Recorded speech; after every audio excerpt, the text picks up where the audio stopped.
Hello everyone, welcome to Level Up Learning. My name is सिमरन गुम्बर. आज की इस video में हम DEC 1 का पास्ट ईयर का एक क्वेश्चन पेपर देखने वाले हैं कि पेपर में कैसे क्वेश्चन आते हैं.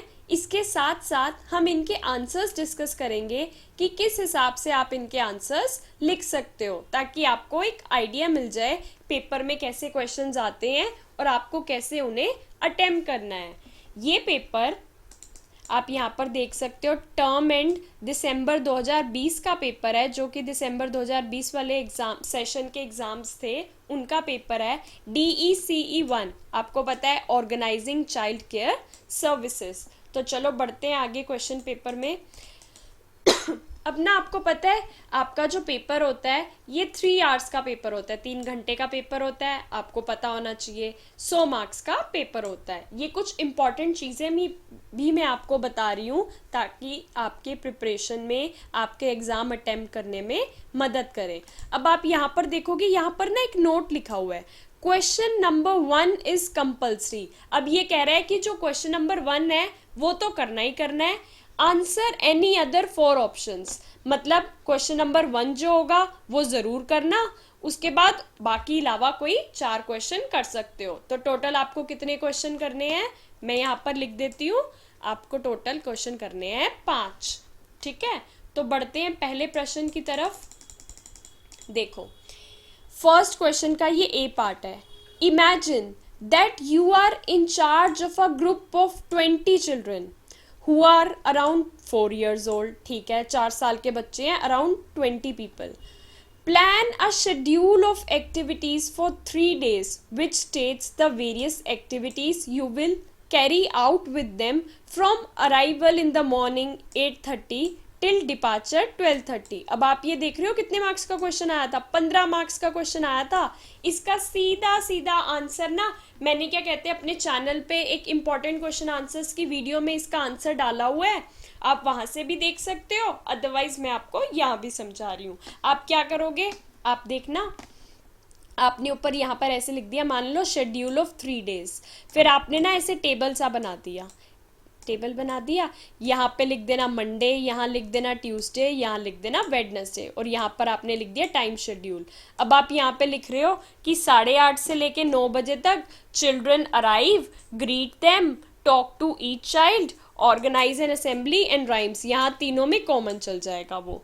उसके बाद 9 o'clock टू आप 10 o'clock तक मान सकते हो. आपने यहाँ पे लिखा 9 o'clock to 10 o'clock outdoor free play, outdoor free play, outdoor free play, कि मतलब बाहर बच्चे खेलेंगे. उसके बाद 10 से 11 बजे तक आप यहाँ पर लिख सकते हो स्ट्रक्चर्ड एक्टिविटी होगी. स्ट्रक्चर्ड एक्टिविटी में कौन सी हो सकती है, मान लो आपने एक थीम चूज कर ली, ग्रोइंग प्लांट्स. अब आप यहाँ पर एक्टिविटी लिख रहे हो कि बच्चे क्या करेंगे, discussion on how to grow a plant.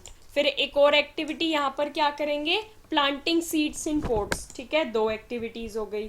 फिर अब हम ट्यूसडे की तरफ आ जाएंगे, taking care of potted plant. अब यहाँ पर जो बच्चे ने प्लांट को बोया है, सीड बोया है, यहाँ पर उसका ध्यान रखेगा. फिर यहाँ पर आप एक और एक्टिविटी ले लोगे, मेकिंग अ फ्रूट सैलेड. अब बच्चे यहाँ पे फ्रूट सैलेड बनाएंगे. फिर वेडनेसडे में आ जाओगे आप, वेडनेसडे में taking care of potted plant. अब हमने यहाँ पर जो थीम सेलेक्ट की थी ना, वही थीम को हम आगे कंटिन्यू करते रहेंगे और अलग अलग एक्टिविटीज कराते रहेंगे. इसका ना डिटेल्ड एक्सप्लेनेशन का आंसर जिन बच्चों ने मुझसे इंपॉर्टेंट क्वेश्चन आंसर्स की PDF ली थी या क्रैश कोर्स लिया था ना, उनको डिटेल में आंसर इसका करवाया हुआ है. इनफैक्ट चैनल में भी एक इंपॉर्टेंट क्वेश्चन आंसर्स की वीडियो में आपको इसका आंसर मिल जाएगा.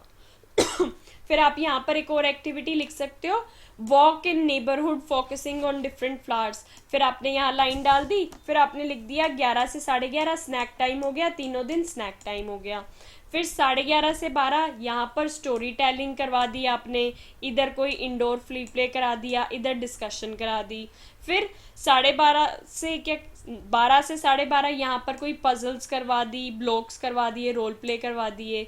यहाँ पर आपने वर्किंग विद क्ले करा दिया, लीव्स एंड फ्लावर्स, जो बच्चे इधर यहाँ पर वॉक पर गए थे, गिरे हुए उठा कर लाए थे, उनसे उन्होंने पेंटिंग बना ली. फिर 12:30 से लेकर 12:45 तक उनका क्या हो गया, टिल डिपार्चर उनका 12:30 है ना, तो 12:15 से लेके 12:30 तक डिपार्चर हो गया, उनके पेरेंट्स उनको लेने आ गए। आपको ऐसे एक टेबल की फॉर्म में पूरा का पूरा आंसर समझाना है, ठीक है। 15 मार्क्स का क्वेश्चन कर लोगे आप आसानी से। उसके बाद इसी का दूसरा पार्ट था, describe the factors you will keep in mind while planning this daily schedule of activities. अब आपने ऊपर जो डेली एक्टिविटीज़ का शेड्यूल बनाया है, अब उसमें तुम किन किन चीज़ों को ध्यान में रखोगे, तो लिख देना आंसर। मैंने आंसर यहाँ लिखे नहीं हुए, लेकिन मैं सारे के सारे आंसर बोल रही हूँ। अपनी पेन कॉपी लेकर बैठ जाना और सारे के सारे आंसर्स लिखते रहना। इससे क्या होगा, तुम्हारी प्रैक्टिस हो जाएगी लिखने की और तुम्हें एक आइडिया लग जाएगा कि कैसे पेपर अटेंड करना होता है। तो इसीलिए अब आज तुम्हारे सामने आंसर्स नहीं है, क्योंकि आज आंसर्स तुम खुद अपनी नोटबुक में लिखोगे। नीचे कमेंट करके बताओगे कि हाँ मैम हमने खुद नोटबुक में आंसर्स लिखे हैं या नहीं, और हमें ये आंसर समझ आए या नहीं, ठीक है।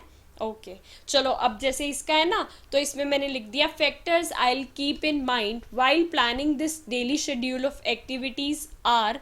फर्स्ट ऑप्शन में मैं लिख दूंगी, each day has some activities related to each area of development for the all round development of child. अब पीछे जो तीनों दिनों में मैंने अलग अलग एक्टिविटीज करवाई, मैं कह रही हूँ मैंने अलग अलग एक्टिविटीज इस हिसाब से करवाई कि वो हर एरिया पर फोकस करे, बच्चे की हर चीज़ में डेवलपमेंट हो।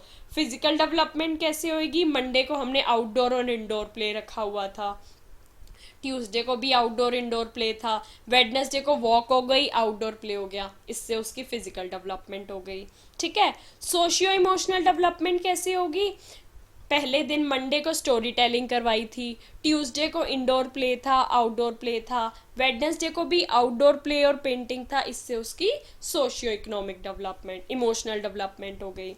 लैंग्वेज डेवलपमेंट कैसे थी तीनों दिन, मंडे को हमने डिस्कशन भी करवाया था और स्टोरी टेलिंग भी करवाई थी, फिर ट्यूसडे को भी डिस्कशन भी थी, वेडनेसडे को भी डिस्कशन थी, ठीक है। उसके बाद cognitive development, Ponting the plant, बच्चे जब उसके अंदर पोटिंग द प्लांट कर रहे थे, केयर कर रहे थे, तो इसमें उनका दिमाग लग रहा था।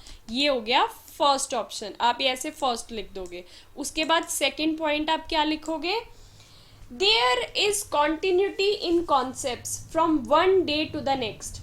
On Monday I, the educator, began with a structured activity related to growing plants. अब मंडे को मैंने ऐसी एक्टिविटी ले ली कि बच्चे पौधे उगाएंगे, and I continued this theme. Then discussion emerged on the idea of making fruit salad.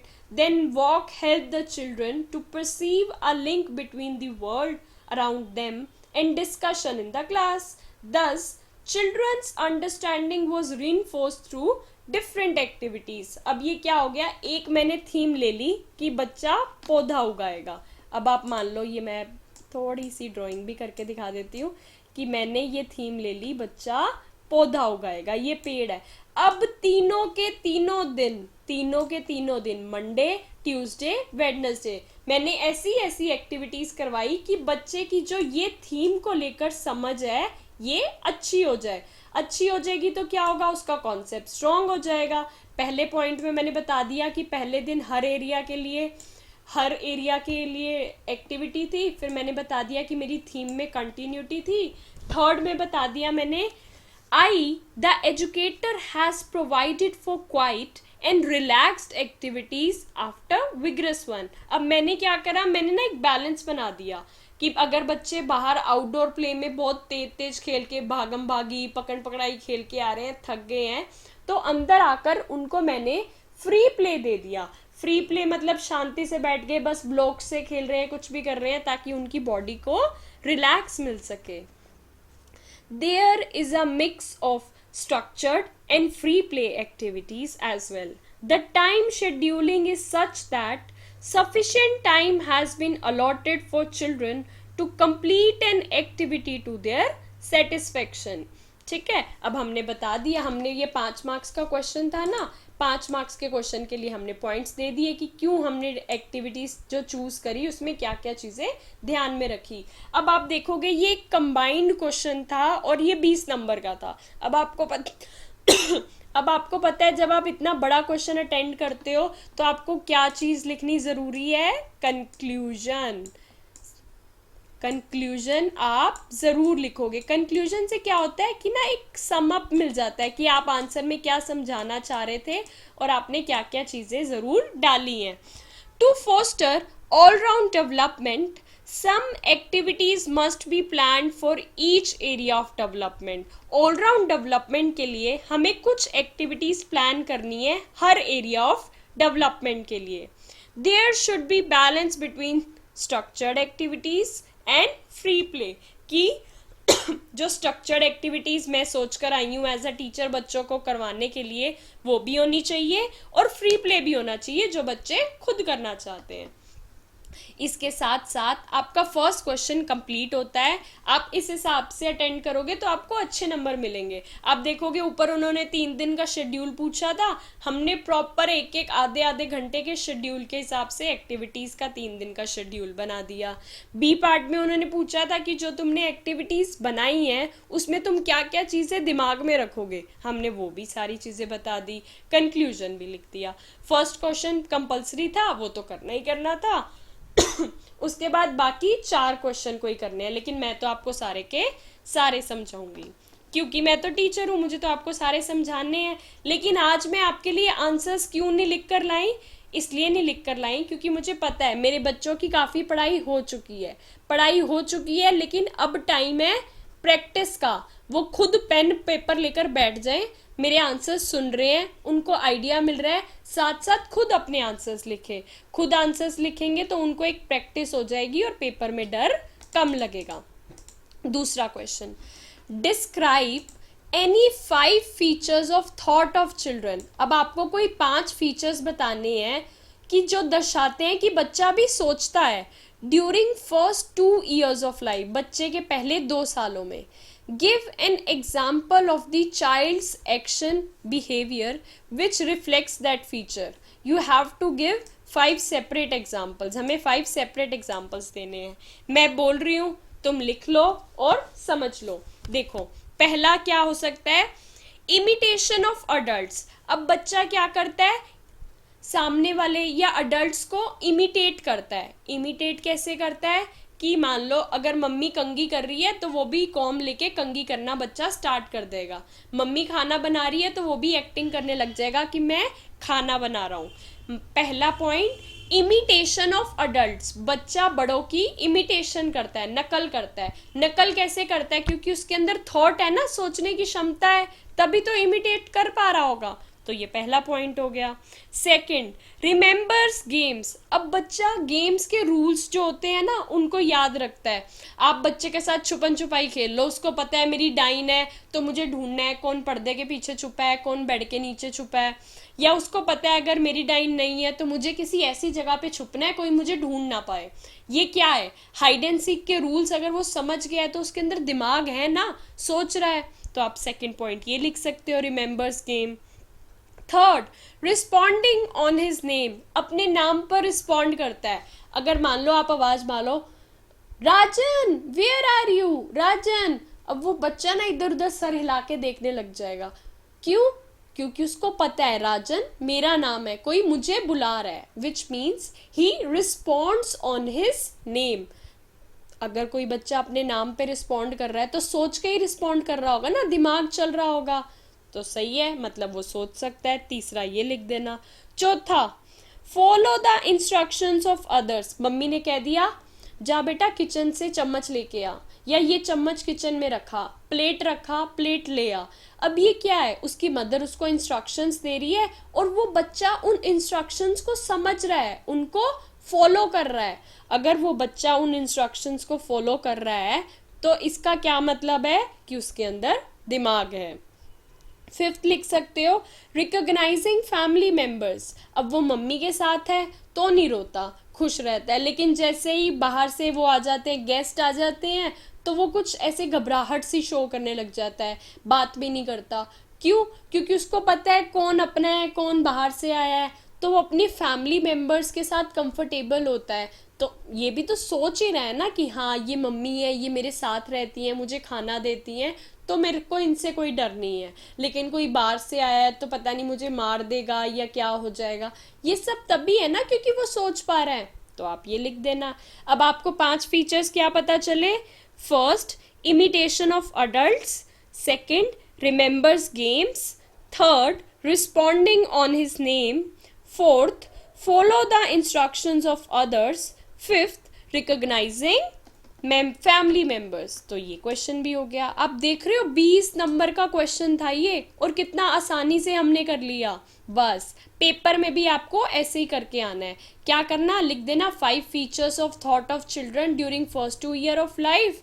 एक ऐसे जैसे हम छोटा सा माइंड मैप बनाते हैं, 5 पॉइंट्स लिख देना, और फिर इमिटेशन ऑफ अडल्ट को थोड़ा सा लिखा, उसका एग्जाम्पल लिख दिया। मैंने आपको इतने सारे बताए हैं, सबके बारे में लिख के एग्जाम्पल्स ज़रूर लिख कर आने हैं, एग्जाम्पल्स को छोड़ना नहीं है। तो हो जाएगा बस आपका 20 नंबर का क्वेश्चन कंप्लीट। ठीक है, अब बढ़ते हैं तीसरे क्वेश्चन की तरफ। तीसरे क्वेश्चन को देख लो अब। State 4 specific instructions state 4 specific suggestions you will give to parents who have 1 month old baby, जिनका 1 महीने का बेबी है, to support the language development of their baby during first year of the child's life। अब एक parents हैं, उनके पास ना 1 month का बेबी है।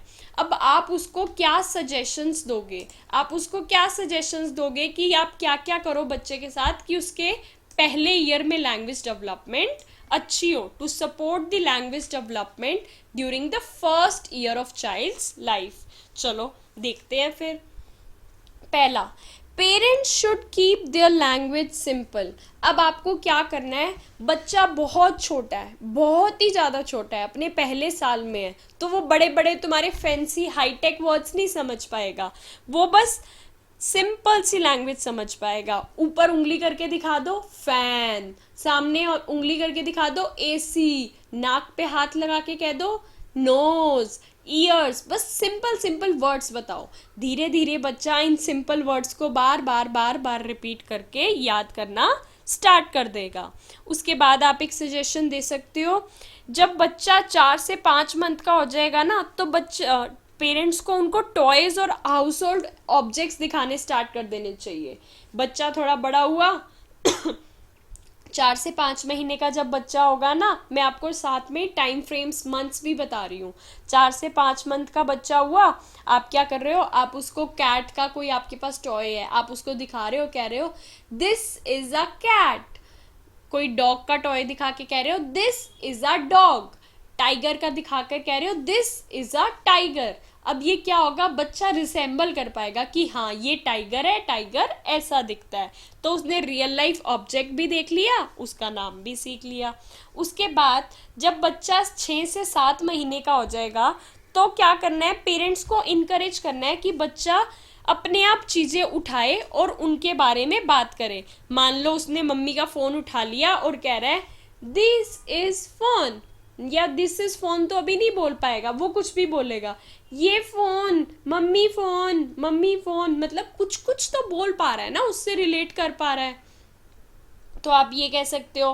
फिर 7 से 8 महीने का बच्चा ना अपने आसपास की चीज़ें कर पाएगा, तो आपको क्या करना है? आपको उससे डिस्कशन करना है।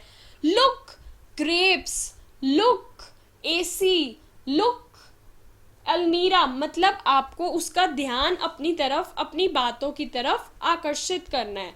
बस 4 ऑप्शन हो गए, 4 सजेशंस हो गए। सजेशन दे देना, नीचे एग्जाम्पल डाल देना कि आपको you should keep your language. अब मैं आपको शॉर्ट में बता रही हूँ। You should keep your language simple, you should show real objects and talk about them, you should encourage child to pick up objects and talk about them, you have to give very small instructions that a child can easily understand। इनके साथ साथ मैंने इतने जो example दिए वो example दे देना। ये क्वेश्चन हो गया 8 मार्क्स का। आप देख रहे हो कितने मतलब प्रैक्टिकल बेस्ड क्वेश्चंस हैं कि आप अपनी समझ कैसे लगाते हो। अब अगला क्वेश्चन देख लो, बी पार्ट। ये 12 नंबर का था, 12 नंबर का क्वेश्चन था बी पार्ट। अब ये क्या कह रहा है? Briefly describe 3 activities that a preschool educator can conduct with 4 year children to support their social development। अब क्या कह रहे हैं ये कि आपको 3 एक्टिविटीज बतानी है जो कि प्री स्कूल एजुकेटर कंडक्ट कर सकता है 4 साल के बच्चों के साथ, ताकि उनकी क्या हो, सोशल डेवलपमेंट हो। क्या हो, उनकी सोशल डेवलपमेंट हो। और ये भी एक्सप्लेन करो कि कैसे हर एक्टिविटी उसकी सोशल डेवलपमेंट को मदद करेगी। ऐसे पहले लिख देना, सोशल डेवलपमेंट क्या होती है कि जब हम सोसाइटी के रूल्स एंड नॉर्म्स को समझना स्टार्ट कर देते हैं, उनके हिसाब से एडजस्ट करते हैं, वो होती है हमारी सोशल डेवलपमेंट। एक्टिविटी 1, अब आप एक्टिविटी 1 में क्या कर लिख देना, रोल प्ले। रोल प्ले कौन सा, टीचर का। अब सारे, एक बच्चा टीचर बन गया और बाकी सारे बच्चे क्या है, स्टूडेंट्स है। अब वो टीचर उन्हें होमवर्क दे रही है, बच्चे उसको फॉलो कर रहे हैं, चेक करवा रहे हैं, एक दूसरे से बातचीत कर रहे हैं। Ma'am this is my homework, teacher कहेगी you very good, you are a good boy. अब एक दूसरे से इंटरैक्ट कर रहे हैं, सोशल वैल्यूज सीख रहे हैं, तो क्या होगा, इनकी सोशल डेवलपमेंट होगी। एक्टिविटी लिख देना, टीचर क्या कहते हैं, रोल प्ले टीचर, और explain how it support social development, तो बता देना कि they will interact with each other, they will help each other in completing the activity, teacher will give the task, students will follow those tasks, in this way it will help them to develop their social development। कितनी activity हो गई, 1। दूसरी activity salad making. Salad making में क्या हो गया, sharing is caring. अब बच्चे क्या करेंगे, सैलेड, फ्रूट सैलेड बनाएंगे और उसके बाद मिलजुल के उसको खाएंगे। बता देना, sharing is caring, children will eat the salad together in a sitting in a circle, they will share with each other, thus it will help them in their social development as they are sharing their foods with their friends। कितनी activities हो गई, 2। कितनी लिखनी है, 3। चलो तीसरी की तरफ आ जाते हैं। Group task on hand painting. अब आपने 5-5 बच्चों का एक ग्रुप बना दिया और उनको एक बड़ी सी शीट दे दी और उनको कहा कि इस शीट पे ड्राइंग करो। अब वो क्या कर रहे हैं, फिंगर पे थोड़ा कलर लेके कोई कुछ डिज़ाइन बना रहा है, कोई कुछ डिज़ाइन बना रहा है, एक दूसरे को कह रहे हैं ओए तू यहाँ पे फिंगर लगा, फिर ये बन जाएगा, यहाँ पे फिंगर लगा, ये बन जाएगा। एक दूसरे से पूरा का पूरा कोऑर्डिनेट करके उन्होंने एक सीनरी बना ली। हाउ बन गई सीनरी, हो गई उनकी एक्टिविटी कंप्लीट। कैसे सोशल डेवलपमेंट होगी, क्योंकि एक दूसरे के साथ उन्होंने इंटरैक्ट करा, एक दूसरे की मदद करी, एक दूसरे के साथ डिस्कशन करी कि कैसे हम अपनी सीनरी को अच्छा बनाएं। तो हो गया बस यहाँ पर ये बी पार्ट भी हो गया, क्वेश्चन 3। अब आप देख रहे हो, जब आप असली में पास्ट ईयर का क्वेश्चन पेपर देख रहे हो ना, तो आपको समझ आ रहा है कि किस टाइप के क्वेश्चन आते हैं। मोस्टली क्वेश्चंस में अपने जिन बच्चों ने क्रैश कोर्स इनरोल करा था उनको मैं ऐसे रियल लाइफ एग्जांपल्स के साथ ही करवाती हूँ, ताकि उनको ना पेपर के टाइम कोई दिक्कत ना हो। उसके बाद नीचे के कहते आपको इस वीडियो के नीचे डिस्क्रिप्शन में क्रैश कोर्स की और इम्पॉर्टेंट क्वेश्चन आंसर्स की PDF के लिए लिंक के कहते हैं डिटेल्स मिल जाएंगी, अगर कोई लेना चाहे तो। क्वेश्चन नंबर 4, अब क्वेश्चन नंबर 4 भी देख लो। A preschool educator planned a trip to the potter's shop for her group of 3.5 years old। 3.5 साल के बच्चों के लिए प्री स्कूल एजुकेटर ने एक ट्रिप ऑर्गेनाइज करी। Do you think this trip will enhance children's development? तुम्हें लगता है कि ये ट्रिप बच्चों के चिल्ड्रंस डेवलपमेंट में मदद करेगी? Explain giving justification of your answer. ठीक है, अब ये कितने मार्क्स का क्वेश्चन है, 10 मार्क्स का। सबसे पहले ऊपर लिख देना yes I think this trip will enhance children's development. How, फिर ऐसे लिख देना एज, और फिर फर्स्ट पॉइंट लिख देना as it will help in their physical development. Physical development कैसी होगी, बच्चे अपने स्कूल से लेके पॉटर्स की शॉप तक जाएंगे, सीढ़ियाँ उतरेंगे, सीढ़ियाँ चढ़ेंगे, चलेंगे, उसकी दुकान की सीढ़ियों पे जाएंगे, चलेंगे, दौड़ेंगे, भागेंगे। इससे क्या होगा, उनकी फिजिकल डेवलपमेंट होगी। Second, it will help in their social development. Social development कैसे होगी, बच्चे जाएंगे, एक दूसरे से बातचीत करेंगे रास्ते में, ओए तुझे पता है आज तो हम पोर्टर की दुकान पे जा रहे हैं, ओए तुझे पता है वहाँ पे और क्या क्या होता है। रास्ते में मान लो कोई मिल गया, उसको हाय हेलो कर ली, जाते जाते गार्ड अंकल को बता दिया अंकल अंकल हम तो पोर्टर की शॉप पे जा रहे हैं। शॉप पर जाकर पोर्टर की वहाँ अंकल से बातचीत कर रहे हैं कि अंकल आपने ये पोर्ट कैसे बनाया, अच्छा ये मिट्टी हुई वो हुई, एक दूसरे से इंटरैक्ट कर रहे हैं, उनकी बातों को समझ रहे हैं, social development. Third, it will help in their language development. Language development कैसे, उनकी मैडम ने उनको कह दिया अब दुकान पे कोई भी जाएगा ना, कोई भी हिंदी में बात नहीं करेगा, सब इंग्लिश में बात करेंगे, या फिर कुछ भी कह दिया, उनको कहा कि अभी इंग्लिश में बात करेंगे, आधा घंटा सब इंग्लिश में बात करेंगे, आधा घंटा हिंदी में बात करेंगे। क्या करा, मतलब हमने ना उसको एक एक्टिविटी सी ऑर्गेनाइज करवा दी। अब बच्चा आधा घंटा इंग्लिश में सारी डिस्कशन करेगा, आधा घंटा हिंदी में सारी डिस्कशन करेगा, तो क्या होगा, नए नए वर्ड सीखेगा, नई नई वोकेबलरी सीखेगा, उससे क्या होगा, उसकी लैंग्वेज डेवलपमेंट होगी। वो इंग्लिश के भी नए नए वर्ड सीखेगा जब वो इंग्लिश में बात करेंगे, हिंदी के भी नए नए वर्ड सीखेगा जब वो हिंदी में बात करेंगे। Fourth, emotional development, it will help in there emotional development. Emotional development कैसे होगी, अब बच्चा सोचेगा अच्छा अंकल आप इतनी मेहनत करते हो, you do such hard work, वो इमोशनली उससे एक बॉन्ड क्रिएट हो जाएगी, सिंपथाइज करेगा, इमोशंस पे कंट्रोल करना सीखेगा।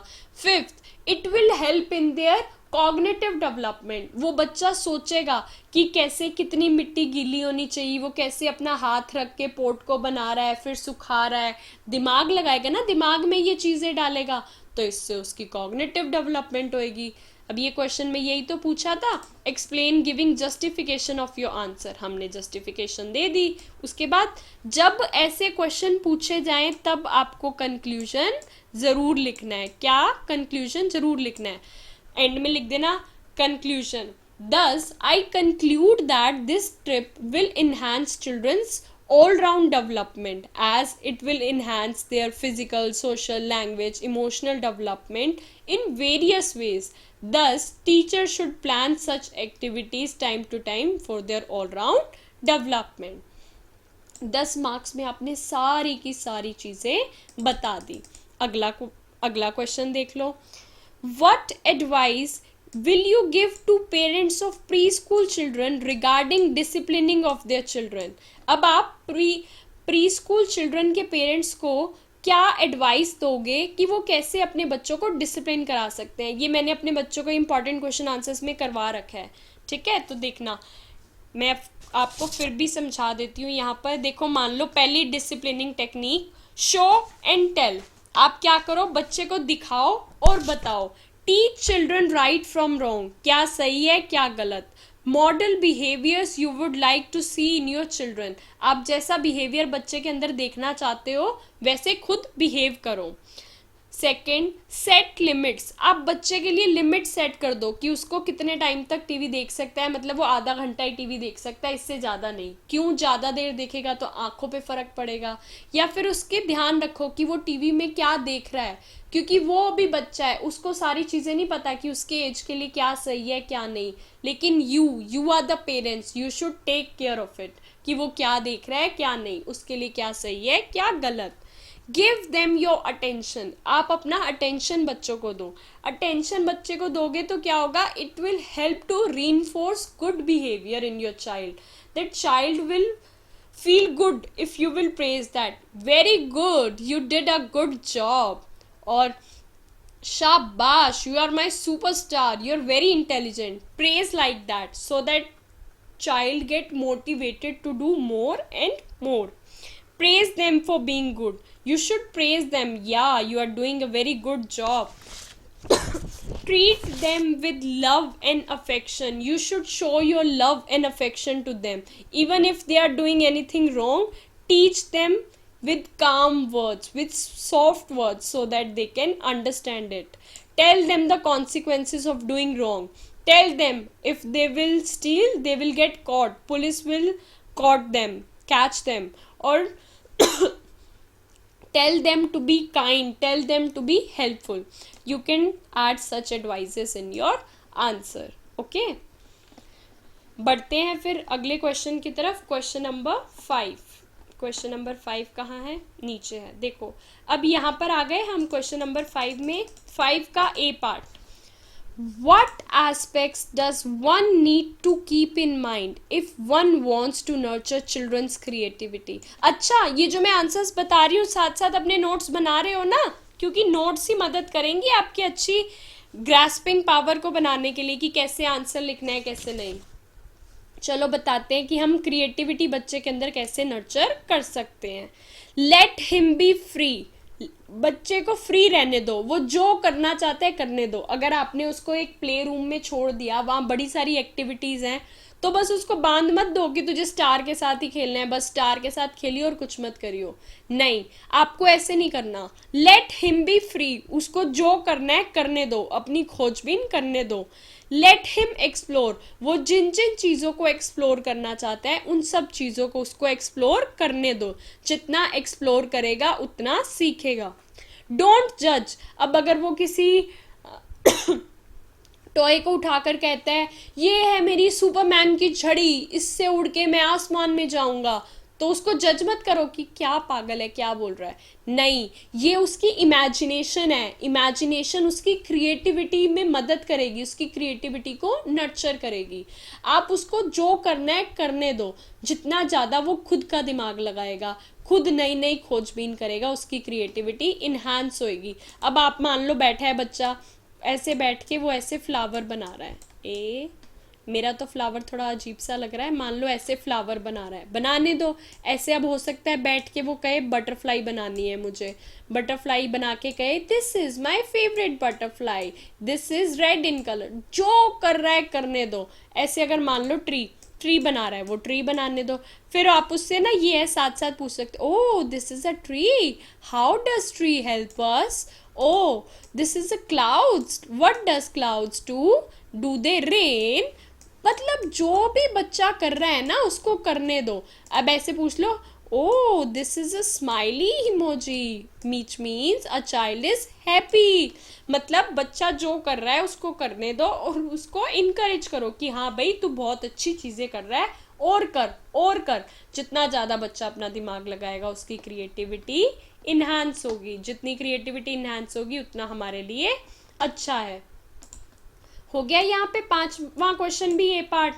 आप देखो पेपर में जो आपके क्वेश्चंस हैं सारे के सारे प्रैक्टिकल बेस्ड हैं, तो प्रैक्टिकल बेस्ड इन जो क्वेश्चंस आते हैं बच्चा तभी टैकल कर पाता है जब वो अच्छे से चीज़ों को समझता है, दिमाग लगाता है। अब बढ़ते हैं अगले क्वेश्चन की तरफ। Explain giving examples the purpose of assessing children's development and learning. अब बच्चे की डेवलपमेंट और लर्निंग को असेस करना क्यों इम्पॉर्टेंट है, मैं एग्जाम्पल्स बता रही हूँ, पॉइंट्स बता रही हूँ। To fill the learning gaps, अब मान लो हम पढ़ाई जा रहे हैं और उसको असेस ही नहीं कर रहे, तो हमें कैसे पता चलेगा कि हमारी लर्निंग में कहाँ गैप्स आ रहे हैं, हम कहाँ अच्छे से नहीं पढ़ा रहे जो बच्चा नहीं समझ पा रहा, या कहाँ बच्चे को दिक्कत आ रही है, कहाँ हमें इम्प्रूव करने की ज़रूरत है। Second, to provide remedial teaching, हमें कैसे रेमिडियल टीचिंग प्रोवाइड करनी है। मान लो मैंने एक बहुत अच्छा सा कॉन्सेप्ट पढ़ा दिया, मुझे लगा मैंने तो अच्छे से पढ़ा दिया लेकिन मेरे बच्चों को समझ ही नहीं आया। अब मेरे बच्चों को समझ ही नहीं आया तो उसका क्या फ़ायदा, मुझे रेमिडियल टीचिंग करनी पड़ेगी ना। मैं असेस करूंगी बच्चों को तो मुझे पता चल जाएगा कि सब बच्चों को एक ही क्वेश्चन में डाउट आ रहा है, विच मीन्स मैंने अच्छे से नहीं पढ़ाया होगा। मैंने अच्छे से नहीं पढ़ाया होगा तो मुझे उस टॉपिक को दोबारा पढ़ाना चाहिए, with using creativity, with using creative activities, with using different teaching learning materials. ठीक है।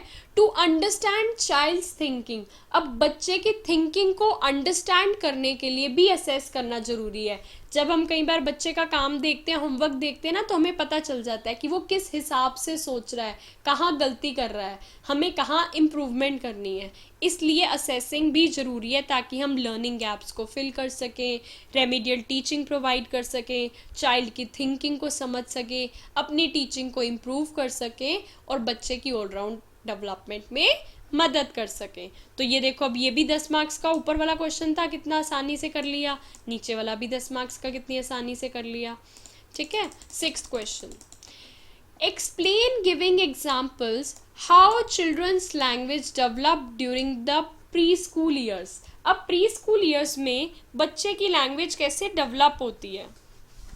कैसे डेवलप होती है, एग्जाम्पल देख लो। धीरे धीरे ना बच्चा पहले फॉलो 2 पार्ट इंस्ट्रक्शंस को फॉलो करना सीखता है। आप कहते हो go to your room, get your shoes, थोड़ी थोड़ी इंस्ट्रक्शंस फॉलो करना सीखता है बच्चा, ठीक है, इंस्ट्रक्शंस को फॉलो कर रहा है। फिर क्या करता है वो धीरे धीरे ना हु अंडरस्टैंड करता है WH क्वेश्चंस को, where are you, where do you live, what is your name, इन सब क्वेश्चंस को बोल पाता है, इन सब क्वेश्चंस को आंसर कर पाता है। उसके बाद वो धीरे धीरे ना छोटे छोटे कॉन्सेप्ट्स को समझना स्टार्ट कर देता है, start, stop, jump, hot, cold. अब ये उसकी लैंग्वेज की डेवलपमेंट का पार्ट है कि अब वो कॉन्सेप्ट समझ पा रहा है। उसके बाद वो 3-4 वर्ड्स का सेंटेंस बोल पाता है, आई am eating food, I am dancing, I am singing a song. ये क्या है, उसकी लैंग्वेज का पार्ट है। ये जो मैं आपको एग्जाम्पल्स दे रही हूँ ना, ये एग्जाम्पल्स आप ऐसे लिखोगे तभी नंबर मिलेंगे। फिर अगर कोई धीरे धीरे और बच्चा बड़ा हो गया, फिर वो बता सकता है कि मैं क्या कर रहा हूँ। I am eating a mango, mango is very sweet in taste, I love mango. अब वो धीरे धीरे अपनी बातें बता पा रहा है। इस हिसाब से बच्चे की लैंग्वेज डेवलप होती है। कभी 2 वर्ड्स बोल, मम्मी, फिर मम्मी पानी पीना है। बच्चे का लैंग्वेज डेवलपमेंट कैसे होती है, सबसे पहले पानी पानी, फिर डेवलप होके मम्मी पानी, फिर डेवलप होके मम्मी मुझे पानी पीना है, I want to drink water. ये क्या हो रहा है, उसका धीरे धीरे लैंग्वेज तो डेवलप हो रही है ना। तो बस आपको यही तो लिखना है।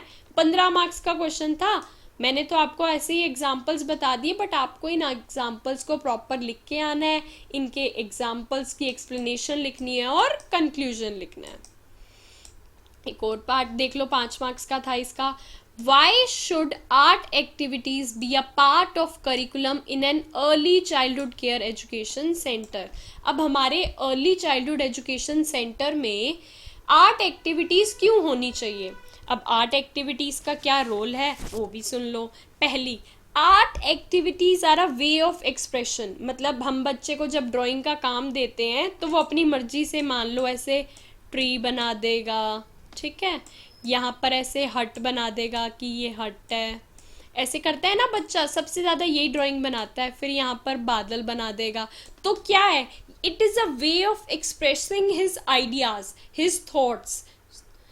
Second, it is useful to enhance creativity. Art activities are a good way to enhance creativity. इसके अंदर भी एग्जाम्पल लिख देना कि बच्चे ड्राइंग के थ्रू, आर्ट एक्टिविटीज़ के थ्रू अपनी क्रिएटिविटी को इन्हांस करते हैं। फिर it makes there teaching learning interesting.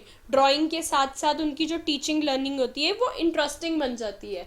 उनका अटेंशन ग्रैब रहता है, कि मतलब उनका अटेंशन कॉन्सेप्ट में ही रहता है, इधर उधर भटक नहीं जाते, क्योंकि छोटे बच्चों का ना अटेंशन स्पैन बहुत छोटा होता है, बहुत जल्दी भटक जाते हैं। लेकिन आर्ट एक्टिविटीज़ होंगी, ड्राइंग्स होंगी, तो उनका ध्यान भटकेगा नहीं। तो इस हिसाब से ये आंसर लिख देना, ठीक है।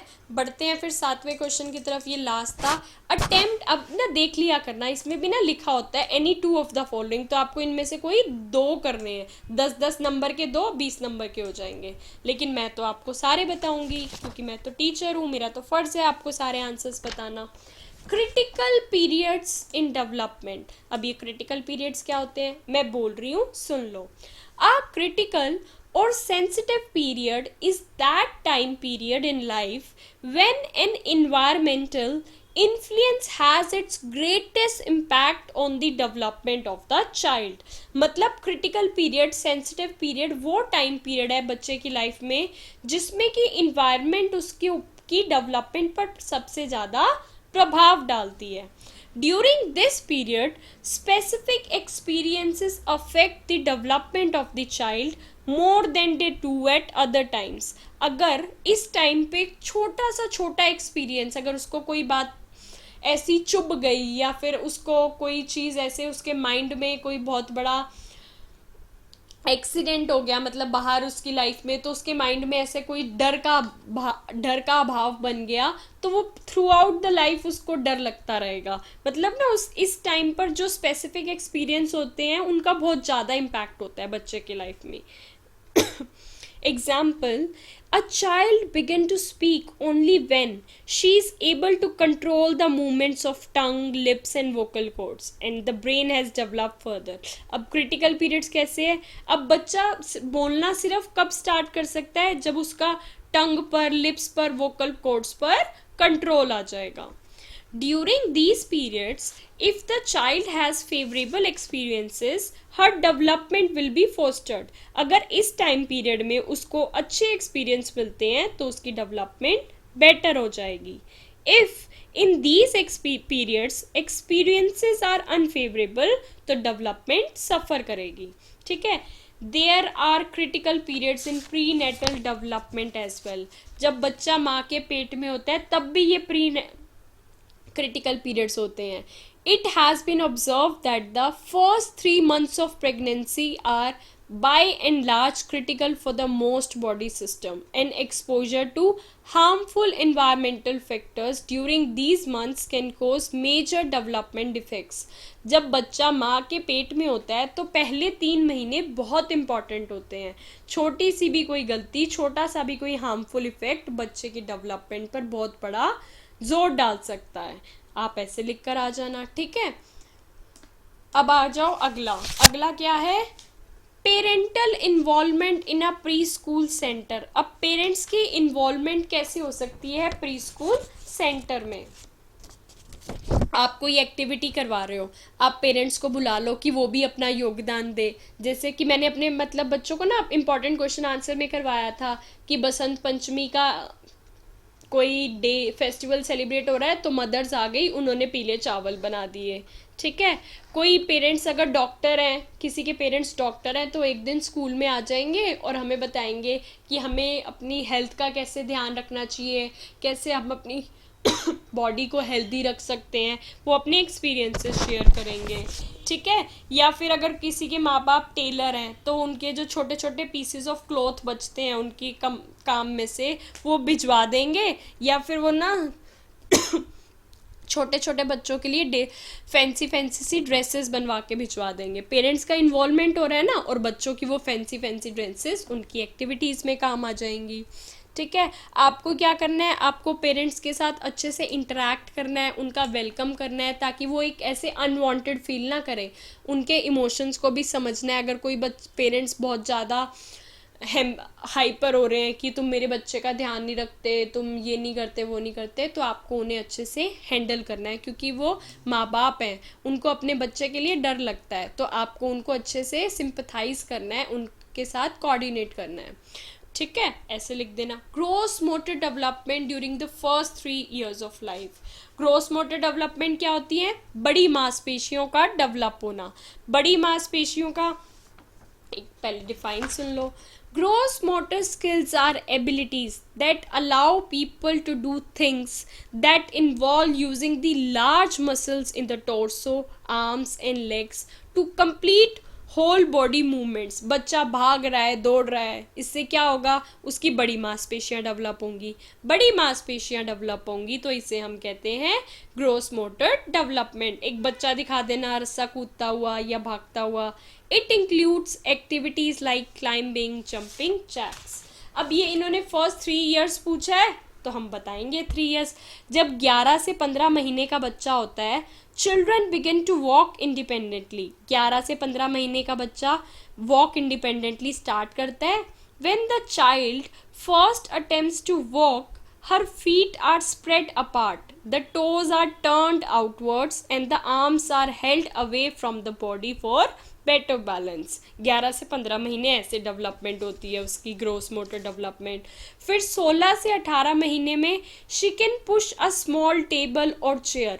अब मान लो स्मॉल टेबल को पुश कर रहा है, ग्रोस मोटर डेवलपमेंट होएगी.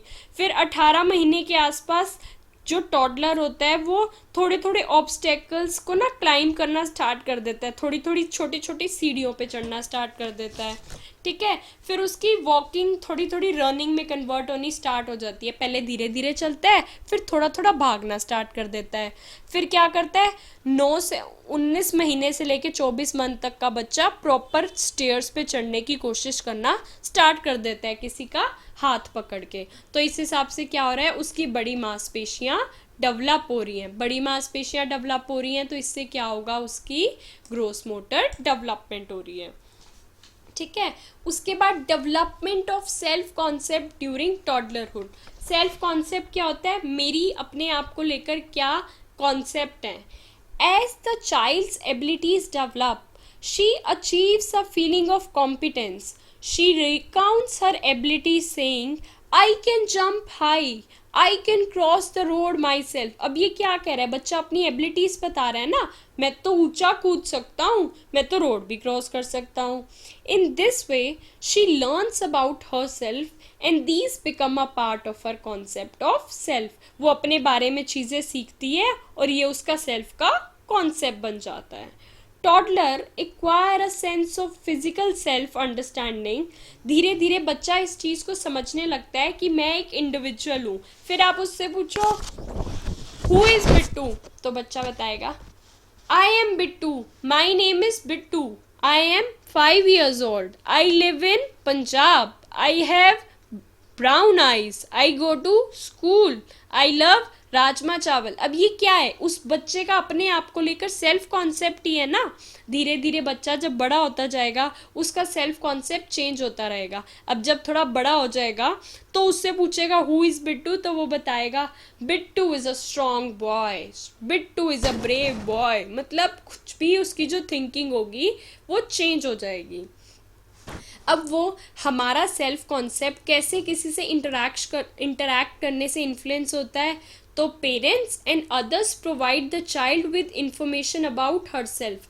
अब आपके पेरेंट्स आपको जो बार बार आपके बारे में बताते हैं उसका भी आपके सेल्फ कॉन्सेप्ट पे इम्पैक्ट पड़ता है। अगर मेरे पेरेंट्स मुझे बार बार बोलेंगे सिमरन तू तो बहुत इंटेलिजेंट है, बहुत अच्छा पढ़ाती है, सिमरन तू तो बहुत इंटेलिजेंट है, बहुत अच्छा पढ़ाती है, तो मैं भी अपने सेल्फ कॉन्सेप्ट में इसको इंक्लूड कर लूँगी कि मैं इंटेलिजेंट हूँ, मैं अच्छा पढ़ाती हूँ। ऑन दी अदर हैंड किसी के पेरेंट्स अपने बच्चे को बार बार बोलते हैं तू तो नालायक है, कुछ नहीं कर सकता, तू तो नालायक है, कुछ नहीं कर सकता, तो फिर वो बच्चा उसको अपने सेल्फ कॉन्सेप्ट में डाल लेगा कि मैं तो नालायक हूँ, कुछ नहीं कर सकता। बस इसी हिसाब से बच्चे का सेल्फ कॉन्सेप्ट डेवलप होता है अपने टॉडलरहुड में।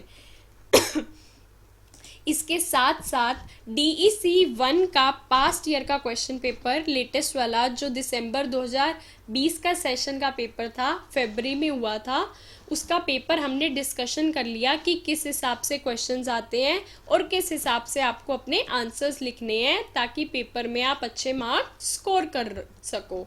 आई होप आपकी प्रिपरेशन अच्छी चल रही होगी, आप अच्छे से पढ़ाई कर रहे होगे और हमारी वीडियोज़ आपको मदद कर रही होंगी आपकी प्रिपरेशन के लिए। वीडियो के नीचे कमेंट करके बताना कि कैसी लगी वीडियो, अच्छा लगा ये तरीका पास्ट ईयर्स के क्वेश्चन पेपर को सॉल्व करने का, और अपने नोट्स बनाएगी या नहीं, या बस ऐसे ही आंसर सुन लिए। आंसर सुनने के साथ साथ नोट्स भी बनाने हैं। क्यों नोट्स बनाने हैं? क्योंकि नोट्स आपकी लिखने की प्रैक्टिस में मदद करेगा ताकि पेपर में आप अच्छे से अपना क्वेश्चन पेपर जो आंसर्स हैं लिख पाओ। वरना पता है क्या होता है बच्चों के साथ, इतने टाइम बाद बच्चे लिखने लगते हैं ना, उनका पेपर ही छूट जाता है, लिखा ही नहीं जाता उनसे। क्यों नहीं लिखा जाता? क्योंकि अब बड़े टाइम से घर पे हैं, घर पे बच्चों का ध्यान रख रहे हैं, तो आदत ही छूट गई है आंसर लिखने की। आंसर लिखने की आदत छूट गई है तो पेपर में कैसे लिखोगे 3 घंटे? इसलिए पहले से प्रैक्टिस करके जाना। All the very best for your exams. Video को लाइक कर देना, कमेंट करना कैसी लगी वीडियो को अपने फ्रेंड्स को शेयर कर देना ताकि उन्हें भी मदद मिल जाए। Thank you.